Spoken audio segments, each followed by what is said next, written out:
Hey guys, I started off 2023 with Dr. Sebi's Alkaline diet, and I'm going to show you a few meals that I did during that time.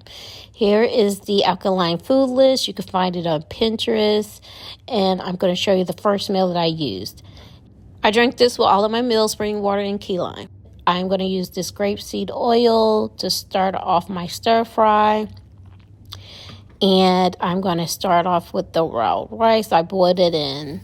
Here it is already done. I'm putting it in a skillet. I also roasted some vegetables, which is zucchini, green peppers, and onions. It's all organic vegetables. The seasonings that I used was sage, onion powder, and sea salt.